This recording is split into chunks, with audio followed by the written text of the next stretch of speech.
Welcome to the Ken Hill Podcast.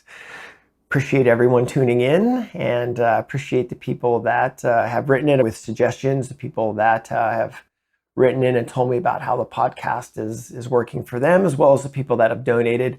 All very much appreciated. And yeah, sorry, no intro music and no sponsor, no sponsor pitch, and no, I'm not going to sit here and talk about eggnog recipes and no. My bullshit factor is pretty low, and I just don't have the brain space for that. Instead, we're going to get right into it because what these podcasts are about is giving everyone access to what the best writers in the world are doing to meet their success.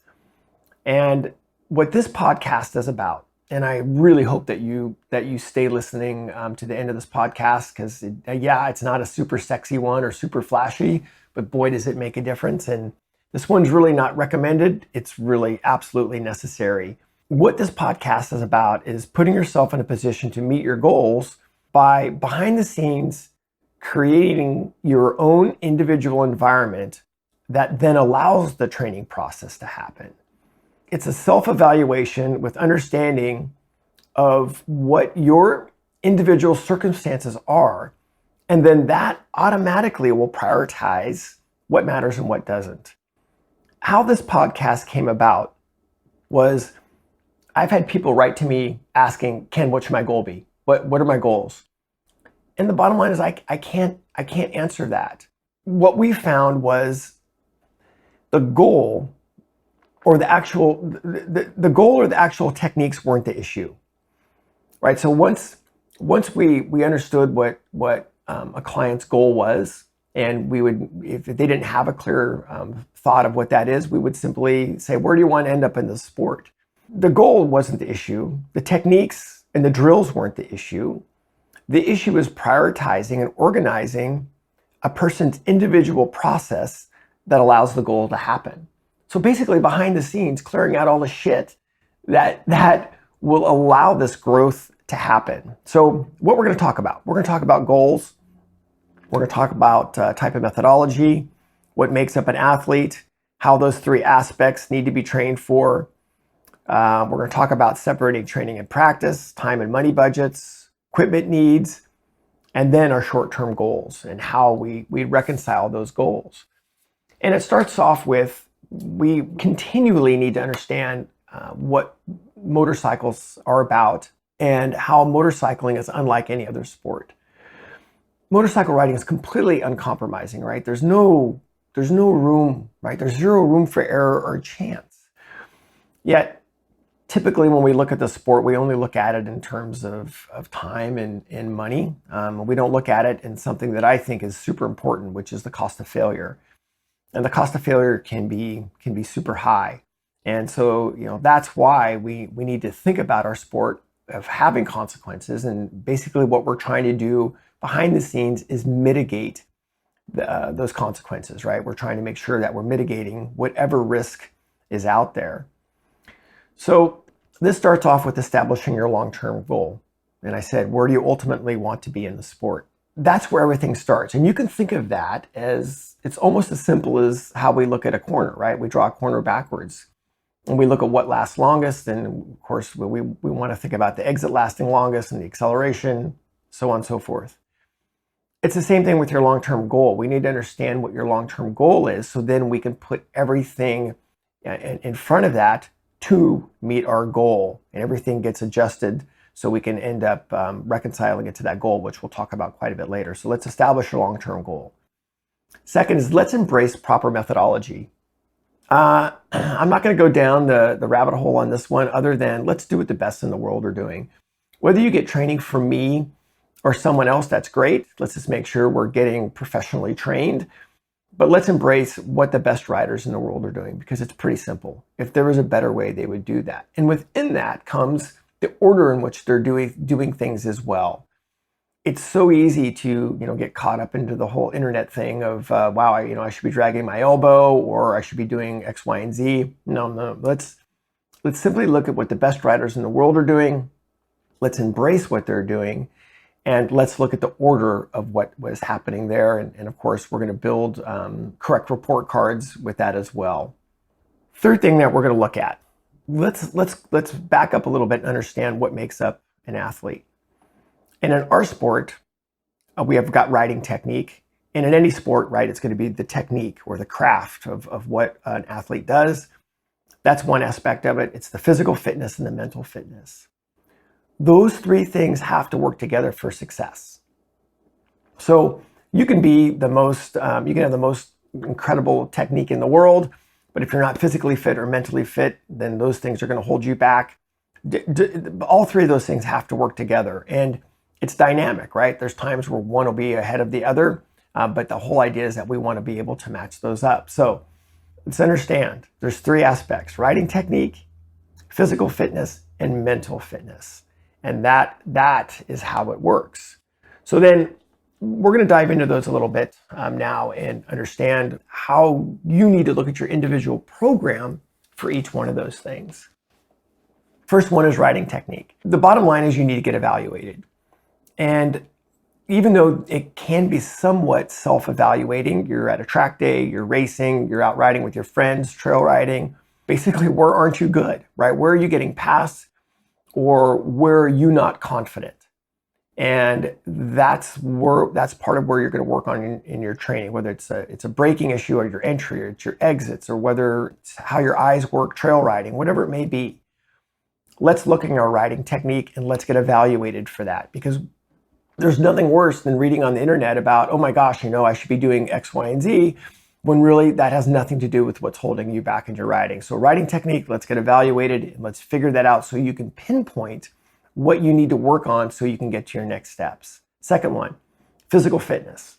The physical fitness part, honestly, I think we're seeing some improvements with that, which is fantastic. But the physical fitness is a big deal as well. Bottom line is the more physically fit you are, the longer you can access your technique. Because as soon as your physical fitness goes away, then your technique goes away. So the beginning of your weekend's great. And then, how is it Sunday afternoon when it's 100 degrees out and you're doing your fifth race of the weekend, or you're doing 3 days at a track day, 3 days in a row at a track day, or you're doing an adventure ride and it's the end of the first week. So physical fitness, let's take a look at that. And again, let's get evaluated for your base cardio, your strength training, your flexibility, and have that person watch some motorcycle videos so they get an idea of what you need on the bike. And through that, if it's a good professional trainer, they're going to be able to figure that out for you as well. So let's get that going. So the mental fitness one, I'm going to break it down into two different aspects, because the one that we're struggling with the most is essentially being able to compartmentalize your outside world from your motorcycle world.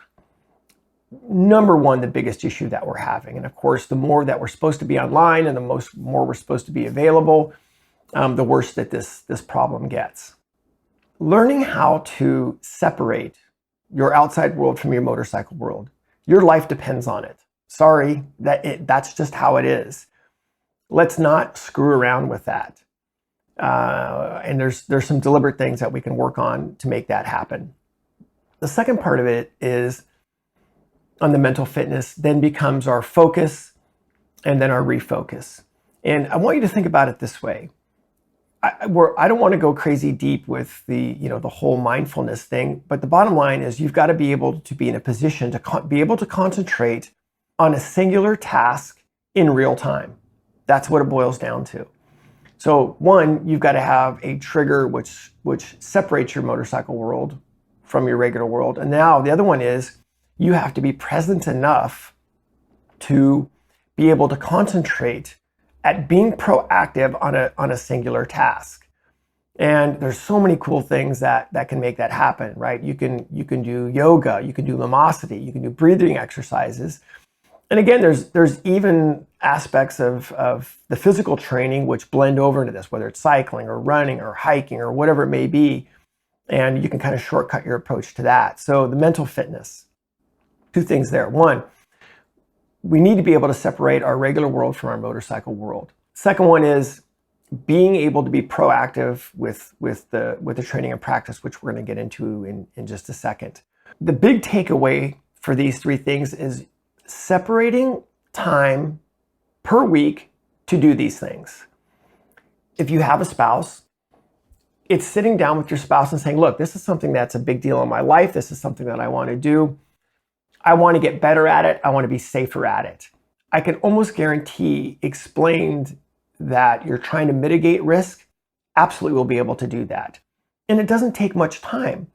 We literally 1 minute a day of some mindfulness training will pay off massive dividends later on down the road.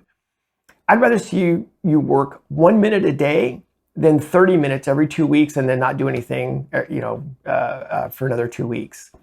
So for each one of these things, let's set time aside. Let's figure out in your schedule what makes that work. And we all have 24 hours in a day. And, if you give up, 5 or 10 minutes a day of social media time, I'm sure that this will make things a lot easier. So commit to this part of it, the physical fitness, the mental fitness, and the writing technique part. And let's get evaluated for those things. Oh, I can't tell you what a big deal that this is going to be. All right. Let's separate training and practice. We sort of hinted to that a little bit in our last section, but this section absolutely deserves its own merit here. Let's make sure you understand that training is all about learning something new, right? It's learning a new technique. It's learning a new drill. Practice is then repetition of that. Both are very difficult. Training is hard, and honestly, it's pretty damn frustrating. But you have to embrace it, and you've got to get through it. So the training is hard. Yeah, it's frustrating. And then set yourself up for practice. So it should be neither hard nor fun. Practice needs to be at a rate that challenges you, but also allows proactive inputs. I'm going to say that again, right? Practice should be via proactive inputs. And this is where we talk about, right? Train until you get it right. Practice until you can't get it wrong. Work on getting good. Work on getting good first.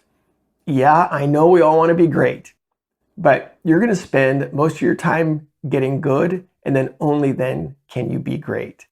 And I think if we take a look at that and we really embrace it. So let's separate training and practice and embrace that process.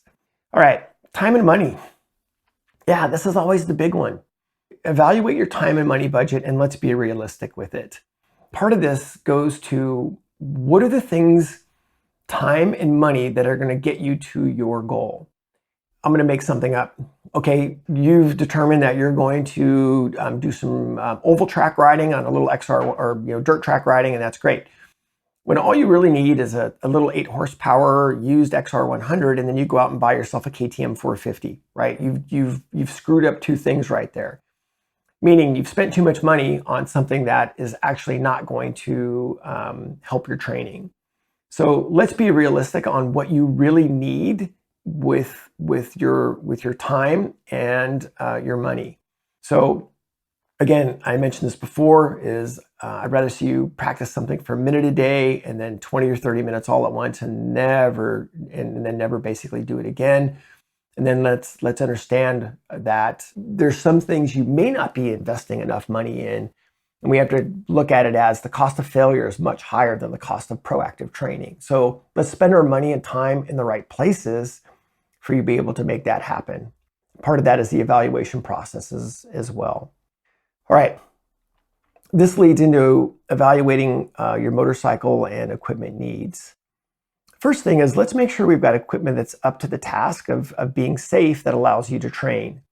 More times than not, at the Rick days, we'll have riders come in on their own bikes, and almost every single time we end up working on their bike.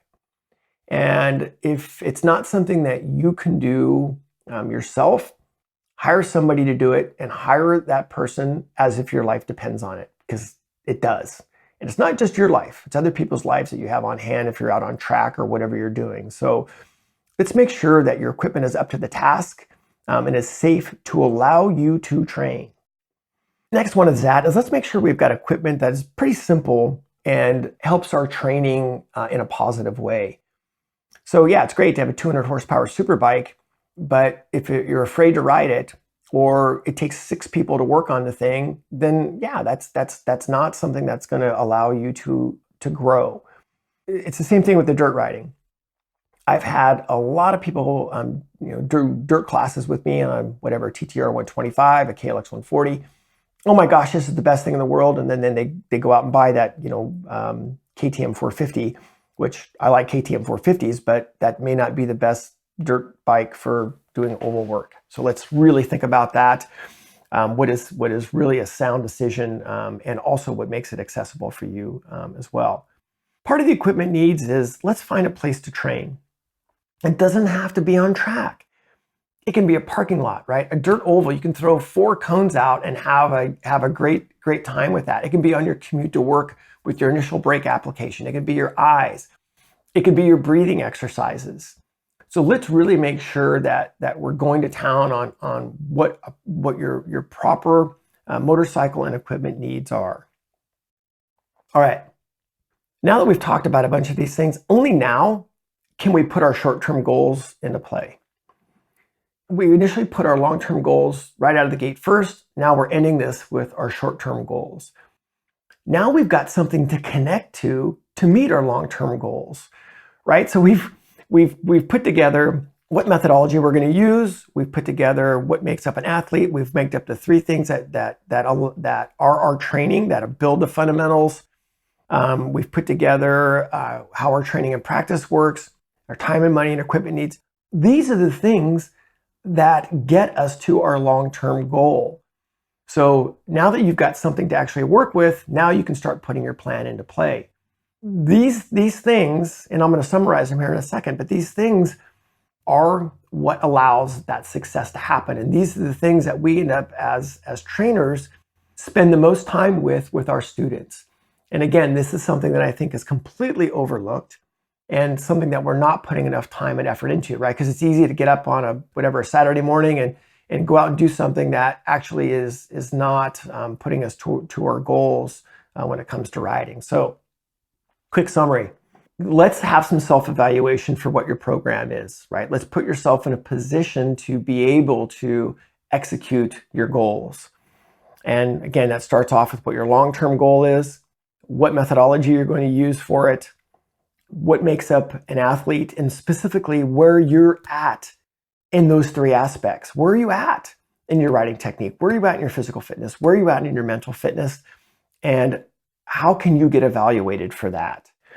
Once you get evaluated for it, then that does put together your specific training that you're going to need to be able to do, separating your training and practice. And that way you can go, okay, wow, yeah, there's something that I've got to look at here, which is I really need to understand this new fundamental that I work on, that I want to build. Then I can practice it. Then we have to look at our time and money budget. It's like, okay, great. I understand what I need to do with my training. How much time and money can I afford to make that happen? What equipment now am I going to need for that as well? And then finally, you can put together your short-term reconciliation, right? That short-term reconciliation is a year, then 6 months, and then a month, and then a week, and then daily, and you can start to build your calendar for that. So, all right, there you go. Yeah, I know this was one that we had to listen to. It's one that I know it's not super sexy, right? It's not one that you would just jump out there and do, but you want the success that all these guys are having at the top of the sport. This is how you're going to do it. And really, this is how it's done. Copyright 2018.